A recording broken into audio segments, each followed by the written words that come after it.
Introducción. El 1 de noviembre de 2008, Satoshi Nakamoto anunció que estaba trabajando en un nuevo sistema de dinero que no precisaba de un tercero de confianza.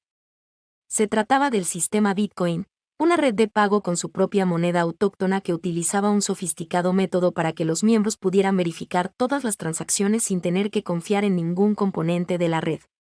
Bitcoin automatiza las funciones de un moderno banco central, y las convierte en predecibles y prácticamente inmutables mediante la programación de un código descentralizado entre miles de miembros de la red, ninguno de los cuales puede modificarlo sin el consentimiento del resto.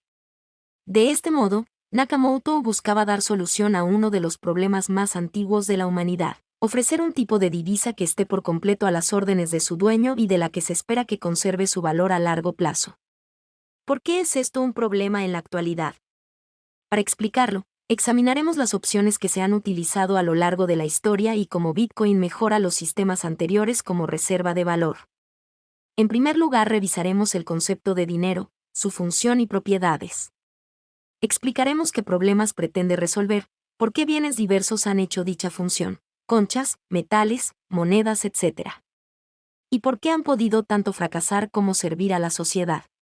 En segundo lugar, analizaremos las repercusiones individuales, sociales y globales de una moneda más o menos sólida. Una divisa sólida permite pensar en el largo plazo, ahorrar e invertir de cara al futuro. El ahorro y la inversión a largo plazo son clave para la acumulación de capital y el progreso de la civilización.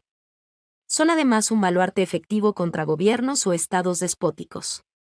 Finalmente, examinaremos usos posibles de Bitcoin y malentendidos comunes.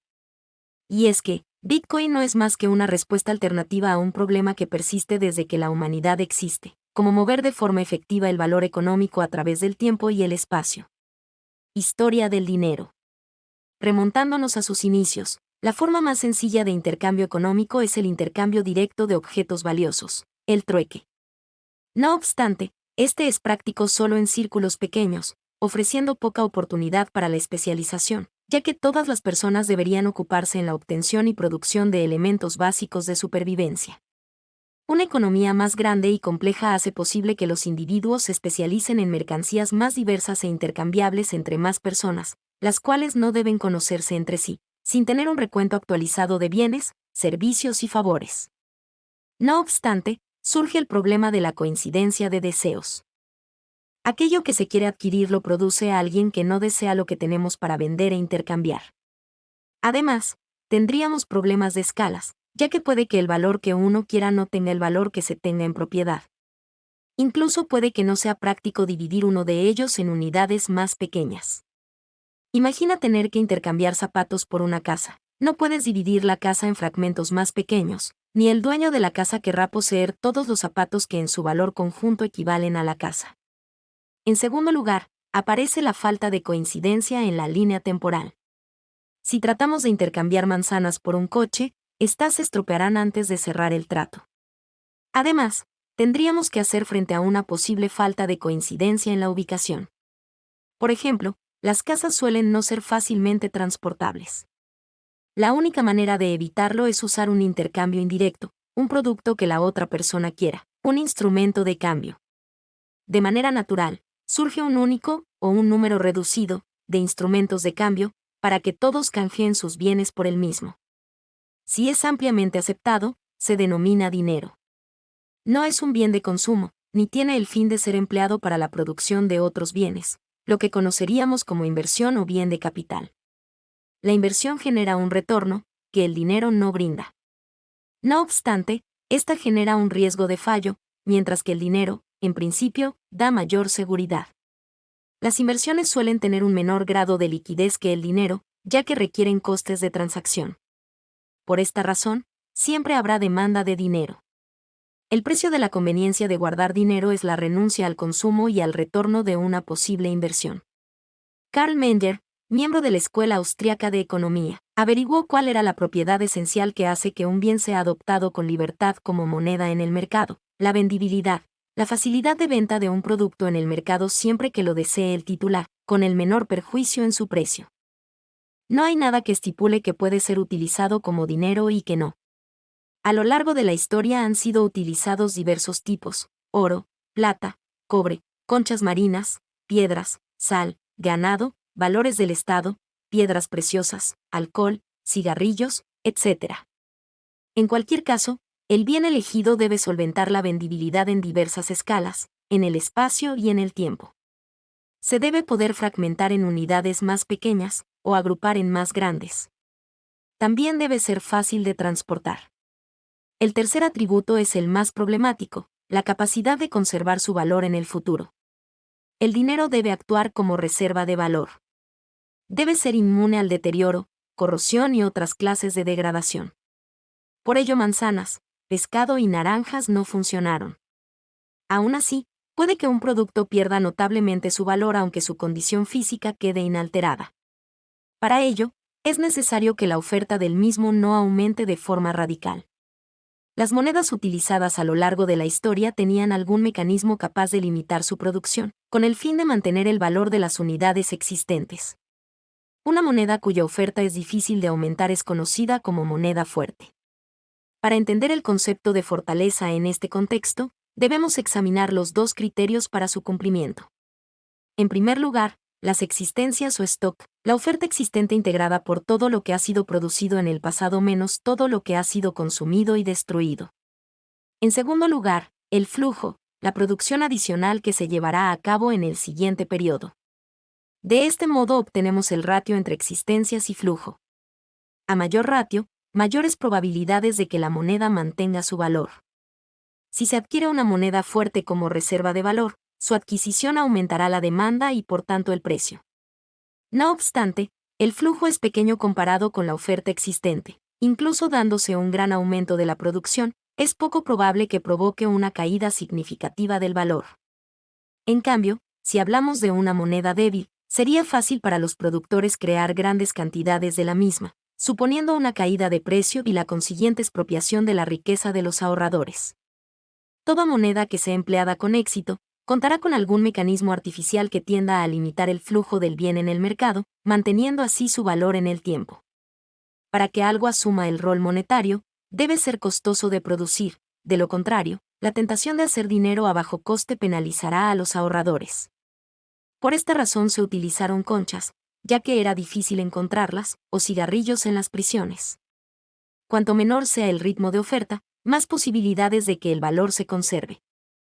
Cuando las tecnologías hicieron que la captura de conchas fuera fácil, se pasó al metal o al papel. Cuando un gobierno aumenta la oferta de una moneda, se pasa a invertir en divisas extranjeras, oro u otros activos monetarios más fiables. Otro factor clave de la vendibilidad es la aceptación por parte de otras personas. Cualquier dispositivo que utilice correo electrónico debe usar un protocolo IMAP/POP3 para recibirlos, y uno SMPT para enviarlos. Del mismo modo, una moneda debe ser aceptada por la sociedad para realizar intercambios económicos. Pues, una moneda fuerte también debe ofrecer la posibilidad de que todos los precios se expresen en sus términos. En otras palabras, debe poder ser utilizada como unidad de cuenta.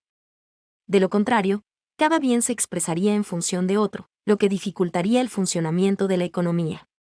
Y es que, el dinero es un parámetro que mide el valor interpersonal, la recompensa a los productores en función del valor que aportan a los demás, indicando a los consumidores cuánto pagar para obtener el bien deseado. Solo con un instrumento de cambio uniforme, los cambios se vuelven posibles. Con ello, la posibilidad de especialización en tareas complejas, la acumulación de capital y la creación de grandes mercados. Cuanto mayor sea la economía, mayores oportunidades en especialización en producción de bienes que crearán bienes de consumo en procesos más largos, lo que posibilita productos de mayor calidad y más productivos. En las economías primitivas, uno debía acercarse a la orilla y cazar el pescado con las manos. A medida que la economía crece, se desarrollan herramientas más sofisticadas, lo cual aumenta la productividad. La acumulación de capital ha hecho posible la inversión en métodos y herramientas más productivas, permitiendo a su vez que el proceso sea más largo, más productivo por unidad de trabajo, creando productos de mejor calidad. Los buques pesqueros de la actualidad son capaces de navegar ante las inclemencias del clima, pescando grandes cantidades en un corto periodo de tiempo. Nada de esto sería posible sin que el dinero jugase tres papeles: instrumento de cambio, permitiendo la especialización; reserva de valor, para incentivar la inversión y no el consumo, y unidad de cuenta, para permitir cálculos económicos. Desde las conchas marinas, la sal, el ganado, pasando por la plata, el oro, y el dinero gubernamental respaldado por el oro, hasta las monedas actuales. Los avances tecnológicos nos han permitido utilizar nuevas formas de dinero con diferentes ventajas. Durante cierto periodo, estos instrumentos proporcionaron el mejor ratio existencias/diagonal flujo posible. Cuando perdieron esta propiedad, fueron sustituidos. Un buen ejemplo fueron las piedras Rai, utilizadas en la isla de Yap, en los Estados Federados de Micronesia. Este sistema tenía un comportamiento similar al Bitcoin, como veremos más adelante. La unidad monetaria consistía en grandes discos de piedra caliza que podían llegar a pesar 4 toneladas, los cuales procedían de las islas Palaos y de Guam. Su obtención suponía un arduo proceso de explotación en la cantera, y su posterior transporte en balsas y canoas. Hacían falta cientos de hombres para obtenerlas. No tenían que moverla para pagar, solo tenían que anunciar que la propiedad de la misma había cambiado. No había modo de robarlas, pues todo el mundo sabía a quién pertenecían. El elevado coste de obtener las piedras Rai garantizaba que su oferta existente era mucho mayor que la oferta que pudiera producirse. De este modo obtenían un ratio existencias/diagonal flujo muy elevado. Existían piedras de diferentes tamaños, las cuales garantizaban cierto grado de vendibilidad. El sistema funcionó de manera efectiva hasta que en 1871, el capitán estadounidense J.B. O'Keefe naufragó en la isla. El objetivo de O'Keefe era obtener los cocos de la isla para venderlos a los productores de aceite. Una vez conoció el sistema económico de la isla, utilizó su tecnología para extraer piedras Rai. Pero los habitantes se negaron a aceptarlas. El jefe de la aldea decretó que las nuevas piedras se habían obtenido con demasiada facilidad, y por tanto solo las obtenidas mediante el método tradicional tendrían validez. Sin embargo, un sector de la población aceptó el intercambio por cocos, lo que generó un conflicto que acabó eliminando el sistema de piedras como método de pago. Con la tecnología, el ratio existencias/diagonal flujo disminuye considerablemente. El colapso repentino de una divisa es una tragedia, pero si se da de forma lenta en el tiempo, se transferirá de forma paulatina la riqueza de los propietarios a manos de quienes puedan producir el medio a bajo coste. De este modo, los europeos pudieron hacerse con los recursos africanos a cambio de cuentas de vidrio que podían obtener fácilmente con su tecnología. En 1636, los colonos europeos adoptaron conchas como moneda, por su elevado ratio, debido a la dificultad de encontrarlas. Pero cada vez más oro y monedas británicas empezaron a fluir en Norteamérica, las cuales permitían una mejor y más estable determinación de precios. Las mejoras tecnológicas de extracción hicieron que las conchas perdieran su valor y fueran eliminadas como divisas en 1661. El patrón oro. Como vimos en el apartado anterior, una moneda fácil de producir no es una moneda, y el dinero fácil, o débil, no vuelve más rica a una sociedad, la empobrece, ya que pone toda la duramente ganada riqueza en manos de algo fácil de producir. Al principio, era difícil crear monedas con metales, lo que aumentó su vendibilidad. Debido a su durabilidad, propiedades físicas y abundancia en la tierra, hubo algunos metales más valiosos que otros. El hierro y el cobre, debido a su abundancia y susceptibilidad a la corrosión, tenían bajo valor, por lo que eran utilizados para transacciones pequeñas. Otros metales más duraderos, como el oro y la plata, eran menos dados a corroerse y estropearse. La práctica indestructibilidad del oro permitía pasar riqueza de generación en generación. Al principio, su valor se estipuló en función de su peso, pero luego se acuñaron monedas uniformes. En el siglo XIX, apareció el papel moneda y cheques, respaldados por el oro atesorado en las arcas de bancos y bancas centrales. Esto permitió transacciones a cualquier escala. Permitió acumulación mundial de capitales, expansión del comercio sin precedentes, y unió la mayor parte de la economía del planeta bajo la elección de una moneda sólida basada en el mercado. En este sentido, dos avances tecnológicos apartarían al mundo de las monedas físicas. Primero, el telégrafo en 1837 y la creciente red de trenes. De este modo, se hizo más factible para los bancos comunicarse entre sí, enviando pagos en el espacio o cargando cantidades en cuentas. Se acrecentó el uso de billetes, cheques y comprobantes de papel. Algunas naciones eligieron como metal de respaldo el oro, otras la plata. De este modo, el siglo XIX, en especial la segunda mitad, fue la época de la historia con más prosperidad, logros e innovación, en parte por la adopción del patrón oro a escala global.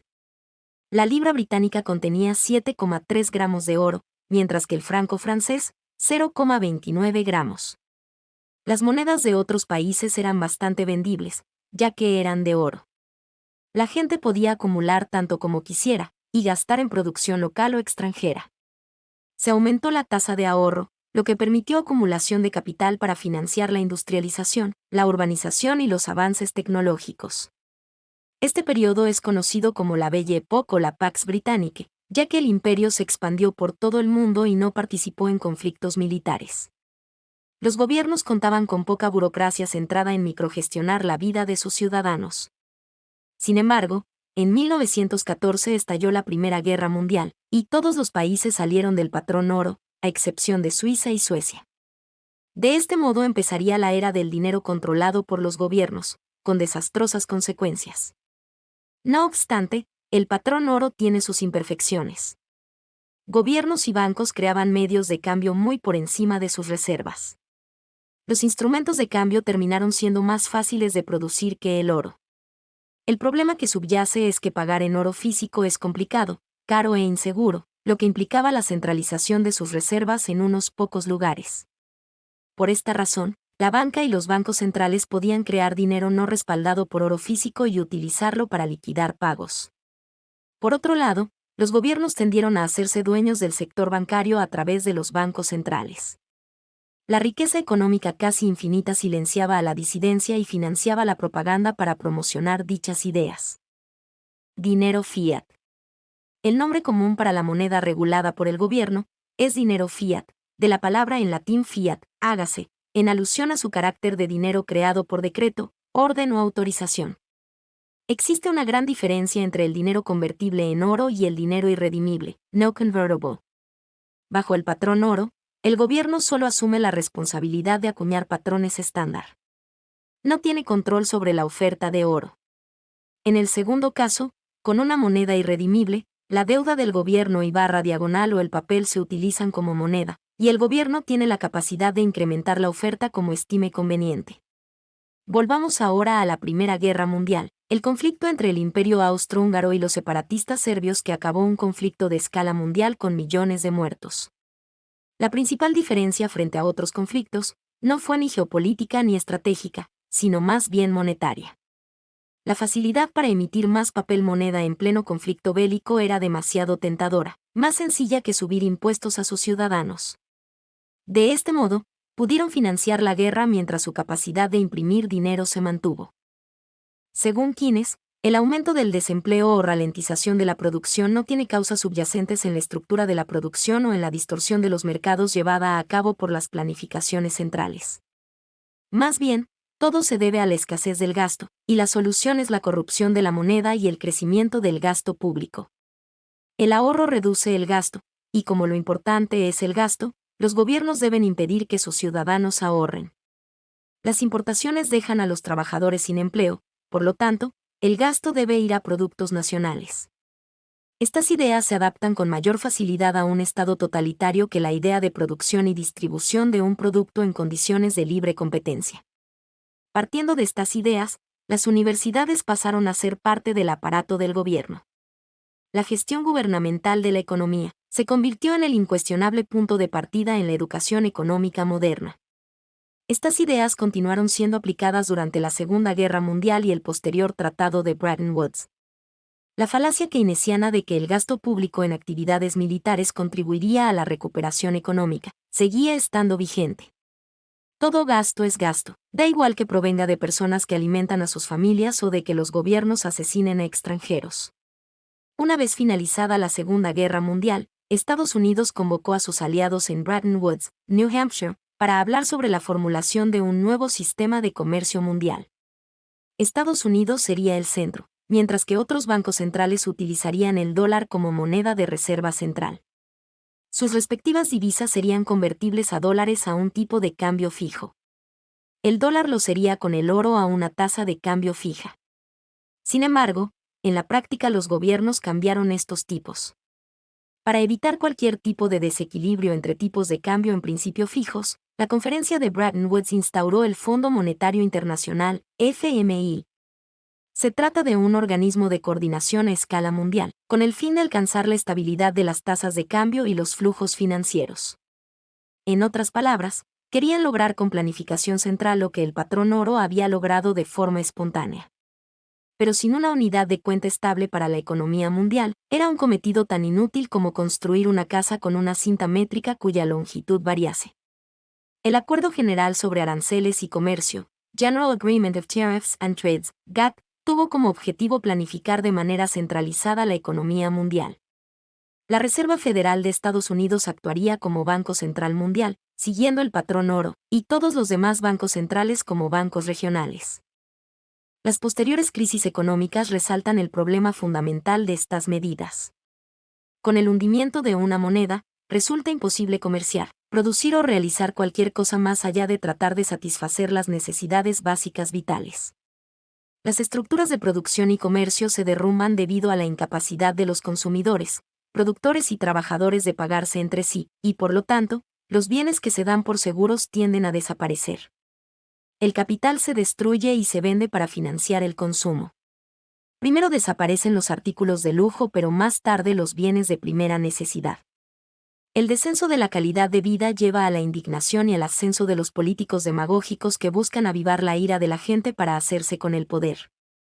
Pues, el constante aumento de la oferta significa una continua devaluación de la moneda, lo que supone expropiar la riqueza de los poseedores de la misma para beneficiar a los que la emiten, así como los primeros en recibirla. La historia ha demostrado que los gobiernos siempre sucumbirán a la tentación de inflar la masa monetaria. Ninguna sociedad puede prosperar cuando semejante cauce para los ricos permanece abierto, a costa de empobrecer a quienes procuran medios productivos de riqueza. Una moneda sólida hace que el servicio y el trabajo valiosos para los demás sean la única vía abierta a la prosperidad que pueden alcanzar las personas, concentrando así los esfuerzos de la sociedad en la producción, cooperación, acumulación de capital y el comercio. El dinero sólido es un incentivo para pensar en el futuro. Es lo que inicia el proceso de civilización humana y permite a las personas cooperar, prosperar y vivir en paz. Los humanos tenemos una tendencia innata a preferir el presente, pues el futuro es incierto. Por eso han triunfado las políticas en las que prevalece el gasto a la inversión. Son estrategias que maximizan los impulsos instintivos y animales. En cambio, el dinero sólido cambia la preferencia temporal, fomentando la inversión en satisfacer necesidades a más largo plazo. Los objetos no son destinados al consumo inmediato sino a la producción de bienes futuros, se convierten en bienes de capital. Tanto los animales como los humanos cazan, pero los humanos dedicamos tiempo a desarrollar herramientas para hacerlo. Solo mediante una preferencia temporal menor, dedicaremos menos tiempo a cazar para crear un arpón que no se podrá comer pero proporcionará más eficiencia. Así es como Hayek llegó a la siguiente conclusión en 1984. Lo único que podemos hacer es introducir algo nuevo que el gobierno no pueda controlar. Un nuevo sistema con libertad de mercado y fuera del control gubernamental. La alternativa Bitcoin. La motivación de Satoshi Nakamoto para concebir Bitcoin fue crear un nuevo sistema de dinero electrónico utilizando por completo una red de pares, que no necesita un tercero de confianza para realizar transacciones y cuya oferta no puede ser alterada por ninguna otra parte. En otras palabras, Bitcoin trasladaría las características deseables del dinero físico, falta de intermediarios, y revocabilidad de las transacciones, al reino digital y las combinaría con una política monetaria rigurosa que no se pudiera manipular para producir inflación inesperada, en beneficio de terceros, a costa de los tenedores. Ya que, Nakamoto consiguió poner esto en práctica mediante el uso de unas tecnologías importantes pero poco conocidas, una red de distribución peer-to-peer, P2P, sin ningún punto de falla, funciones resumen, hash, firmas digitales y prueba de trabajo. Nakamoto eliminó la necesidad de confiar en un tercero al crear Bitcoin sobre la base de una prueba y verificación muy rigurosa e invulnerable. Se puede decir que la principal característica funcional de Bitcoin es la verificación, y solo por eso puede eliminar por completo la necesidad de un tercero de confianza. Toda transacción tiene que quedar registrada por cada miembro de la red de modo que pueden compartir un registro de balances y transacciones. Siempre que un miembro de la red transfiera una suma a otro, todos los integrantes de la red pueden comprobar que el emisor tiene saldo suficiente, y los nodos compiten por ser los primeros en actualizar el libro de contabilidad con un nuevo bloque de transacciones cada 10 minutos.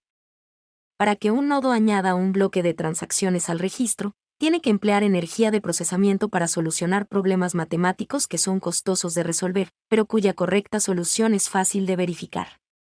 Este es el sistema de prueba de trabajo, POW, por sus siglas en inglés, y solo con una solución correcta puede incluirse y verificar un bloque por parte de todos los miembros de la red. Si bien estos problemas matemáticos no guardan relación con las transacciones de Bitcoin, resultan indispensables para el funcionamiento del sistema, ya que obligan a los nodos de verificación a emplear energía de procesamiento que se desperdiciaría si incluyeran transacciones fraudulentas. Una vez que el nodo soluciona la prueba de trabajo correctamente y anuncia las transacciones, otros nodos de la red votan su validez, y, cuando una mayoría ha votado aprobar el bloque, los nodos comienzan a incluir transacciones para que se añada un nuevo bloque al anterior y solucionar la nueva prueba de trabajo para este nuevo bloque. Fundamentalmente, el nodo que incluye un bloque válido de transacciones a la red recibe una recompensa por bloque, que consiste en nuevos bitcoins añadidos a la oferta monetaria junto con todas las comisiones de emplear transacción que pagan las personas que están realizando.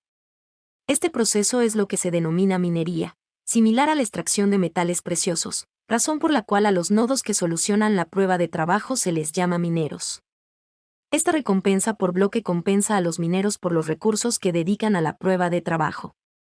Mientras que, en un banco central moderno, el nuevo dinero creado se destina a financiar préstamos y gastos del gobierno, en Bitcoin este va a parar a quienes gastan recursos en actualizar el registro. Nakamoto programó Bitcoin para que produjera un bloque aproximadamente cada 10 minutos, y para que cada bloque contuviera una recompensa de 50 monedas en los primeros 4 años de operación de Bitcoin, para reducirlo luego a 25 monedas y a la mitad cada 4 años. La cantidad de bitcoins creada está programada y no puede alterarse por mucho esfuerzo y energía que se emplee en la prueba de trabajo. Esto se consigue mediante un proceso llamado ajuste de dificultad, lo que puede que sea el aspecto más ingenioso del diseño de Bitcoin. Conforme un mayor número de personas deciden tener bitcoins, el valor de mercado de la moneda aumenta, y esto hace que la minería de nuevas monedas sea más rentable, lo que lleva a más mineros a gastar más recursos en solucionar problemas de pruebas de trabajo. Que haya más mineros significa más energía de procesamiento, lo que se traduciría en llegar a las soluciones de la prueba de trabajo más rápido, aumentando así la tasa de emisión de nuevos bitcoins.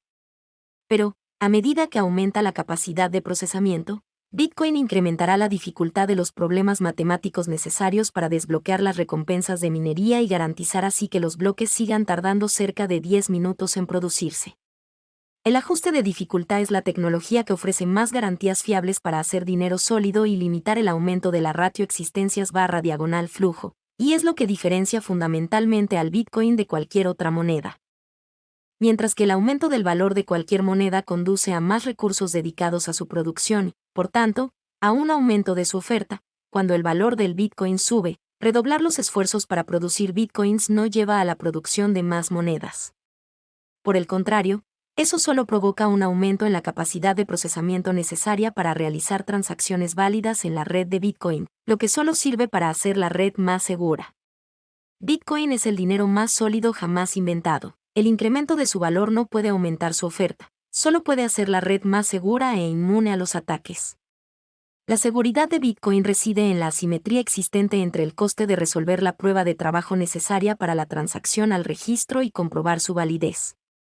Cuesta cantidades de electricidad y capacidad de procesamiento cada vez mayores registrar transacciones, pero el coste de comprobar la validez de las mismas se aproxima a cero y permanecerá en ese nivel por mucho que crezca Bitcoin. En este sentido, intentar perpetrar transacciones fraudulentas en el libro mayor de Bitcoin es desperdiciar deliberadamente recursos en resolver la prueba de trabajo solo para ver que los nodos la rechazan sin apenas coste, ocultándose así la recompensa de bloque al minero. Con el paso del tiempo, se hace cada vez más difícil alterar el registro, ya que la energía que se necesita es mayor que la ya empleada, que solo aumenta con el tiempo. Este proceso iterativo tan complejo ha crecido hasta exigir ingentes cantidades de procesamiento y de electricidad, pero produce un registro de propiedad y de transacciones que no admite discusión, y sin tener que depender de la credibilidad de un tercero. El registro compartido de Bitcoin puede compararse con las piedras RAI de la isla de Yap que hemos visto anteriormente, ya que las transacciones se producen sin que el dinero se mueva en realidad. Mientras que los isleños de Yap se reunían para anunciar la transferencia de la propiedad de una piedra de una persona a otra, y toda la población sabía a quién pertenecía cada piedra. En Bitcoin, los miembros de la red transmiten su transacción a todos los miembros de la red, quienes comprueban que el emisor tiene el saldo necesario para la transacción, y se lo abonan al receptor. Mientras que el robo físico de las piedras RAI hacía que su divisibilidad fuera muy poco práctica, Bitcoin no tiene que hacer frente a este problema. La oferta de Bitcoin está formada por un máximo de 21 millones de monedas, cada una de las cuales es divisible en 100 millones de satoshis, haciéndola altamente vendible en todas las escalas. Si bien las piedras de Yap solo resultaban prácticas para unas cuantas transacciones en una pequeña isla con una exigua cantidad de habitantes que se conocían entre sí, Bitcoin tiene mayor vendibilidad en el espacio, porque cualquier persona en cualquier lugar del mundo con conexión a Internet puede acceder al registro digital. Bitcoin es además el primer ejemplo de escasez absoluta, la única materia prima líquida, digital o física, con una cantidad determinada fija que, en teoría, no puede aumentar. Por esta razón, tiene una elevada vendibilidad en el tiempo. De este modo se evitarían estrategias de expansión monetaria que devaluarían la divisa. El crecimiento de la masa monetaria está determinado por una función programada adoptada por todos los miembros de la red. Mientras que las monedas tradicionales aumentan continuamente su oferta y disminuyen su poder adquisitivo, Bitcoin ha presenciado hasta ahora un gran aumento de su poder adquisitivo real a pesar de un aumento moderado de su oferta, aunque reducido y limitado. Dado que a los mineros que verifican transacciones se les recompensa con bitcoins, estos mineros tienen un gran interés en mantener la integridad de la red, lo que a su vez provoca que el valor de la moneda suba. La volatilidad del bitcoin deriva de que su oferta es totalmente inflexible y no responde a cambios de la demanda, porque está programada para crecer a un ritmo predeterminado. Para cualquier mercancía habitual, la variación en la demanda afectará a las decisiones de producción por parte de los productores de la misma. Un aumento en la demanda hace que aumenten su producción, moderando la subida en el precio y permitiéndoles aumentar su rentabilidad, mientras que una caída en la demanda hace que los productores disminuyan su oferta, lo que les permite minimizar pérdidas. Hasta la invención de Bitcoin toda forma de dinero era ilimitada en su cantidad y, por consiguiente, imperfecta en su capacidad de servir como reserva de valor a lo largo del tiempo. La oferta monetaria inmutable de Bitcoin la convierte en el mejor medio de guardar el valor producido a partir del tiempo humano limitado, por lo que se erige posiblemente en la mejor reserva de valor que la humanidad haya inventado en toda su historia. En otras palabras, Bitcoin es la manera más económica de comprar el futuro, ya que constituye el único medio que no puede verse devaluado, por mucho que aumente su valor. La versión histórica de una moneda sólida, el oro, no ofrecía tales ventajas. El carácter físico del metal amarillo lo hacía vulnerable al control gubernamental. La dificultad que suponía su traslado se tradujo en la necesidad de centralizar en la banca y los bancos centrales los pagos que se realizaban con él, lo que favorecía su confiscación. Con Bitcoin, en cambio, la verificación de las transacciones es un trámite menor y prácticamente exento de costes, dado que cualquier persona puede acceder al libro mayor de transacciones desde cualquier dispositivo conectado a Internet. Sin embargo, puede que la ventaja comparativa de Bitcoin no resida en sustituir pagos en efectivo. Los pagos en persona, para cantidades reducidas, pueden llevarse a cabo a través de una amplia variedad de opciones: metálico, trueque, favores, tarjetas de crédito, cheques bancarios, etc. Los sistemas de pago centralizado, como Visa Mastercard, utilizan un registro centralizado en el que se consignan todas las transacciones, así como seguridad completamente separada. Visa puede procesar unas 3.200 operaciones por segundo, 100.000 millones de transacciones al año. Los actuales bloques de Bitcoin de 1 megabyte son capaces de procesar un máximo de 4 transacciones por segundo, 350.000 por día, o alrededor de 120 millones al año. Para que Bitcoin pudiera procesar los más de 100.000 millones de transacciones de Visa, cada bloque tendría que ser de unos 800 megabytes, lo que significa que, cada 10 minutos, cada nodo Bitcoin añadiría unos 42 terabytes, o 42.000 gigabytes. Tal cifra está totalmente fuera de la esfera de la posible capacidad de ordenadores disponibles en el mercado, ni en la actualidad ni en un futuro cercano. Es probable que la ventaja de Bitcoin no radique en competir con estos pagos de cuantías reducidas y a cortas distancias, sino en haber creado el método más veloz para realizar pagos finales de cuantías elevadas a largas distancias y más allá de las fronteras nacionales. Y es que, tan solo hay unas pocas divisas que se aceptan para realizar pagos en todo el mundo. El envío internacional de dichas monedas por valor de unos miles de dólares suele costar unas decenas de dólares. Tarda varios días en llegar y se ve sujeto a un examen forense invasivo por parte de las instituciones financieras. El elevado coste de dichas transacciones radica fundamentalmente en la volatilidad de las divisas y los problemas de liquidación entre instituciones de distintos países, lo que exige el empleo de varios niveles de intermediación. Por otra parte, al no entrañar riesgo de contraparte ni depender de terceros, Bitcoin es idóneo para desempeñar la misma función que el oro como patrón de referencia. Representa dinero neutral para un sistema internacional que no confiere a ningún Estado el exorbitante privilegio de emitir la moneda de reserva mundial, y no depende de su rendimiento económico. Al estar separado de la economía de un país en particular, su valor no se verá afectado por el volumen de comercio denominado en él, evitando así todos los problemas de tipos de cambio que han plagado el siglo XX. Además, el carácter definitivo de la liquidación en Bitcoin no depende de ninguna contraparte, y no requiere que ni un solo banco ejerza de árbitro de facto.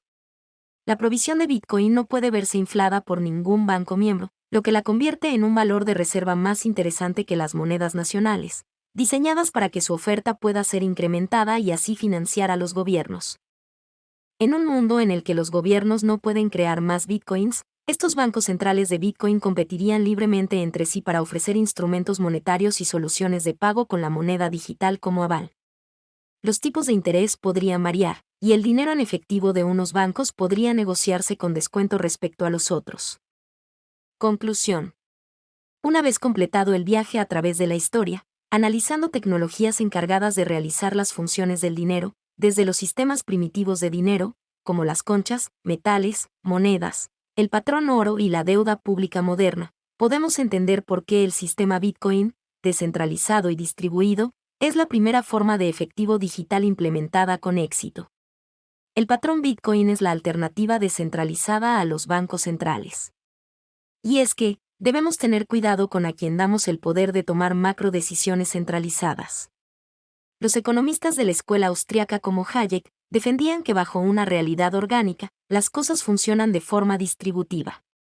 No necesitamos conocimiento para que las cosas salgan bien. Tampoco racionalidad individual. Solo nos hace falta la estructura. Los mercados racionales no requieren que ningún agente concreto sea racional. No necesitamos una administración de estilo soviético integrada por seres humanos muy inteligentes. Por esta razón Bitcoin es una buena idea. No tiene dueño ni autoridad que pueda decidir su suerte. Bitcoin es una moneda sin gobierno, sin el respaldo de un Estado o un banco central. ¿Qué ocurre con las divisas basadas en oro, plata y otros metales? Los bancos controlan el juego de custodios o depositarios, y los gobiernos controlan a los bancos. Bitcoin tiene una ventaja sobre el oro a la hora de efectuar transacciones, ya que no requiere de custodio específico. Ningún gobierno puede controlar qué código tienes en la cabeza. En su estado actual puede que sea demasiado volátil para realizar transacciones cotidianas, como comprar un café. Pero se trata de la primera moneda orgánica. Es un recordatorio de la pérdida del último objeto que los gobiernos pueden controlar. Nuestra póliza de seguro contra un futuro orwelliano.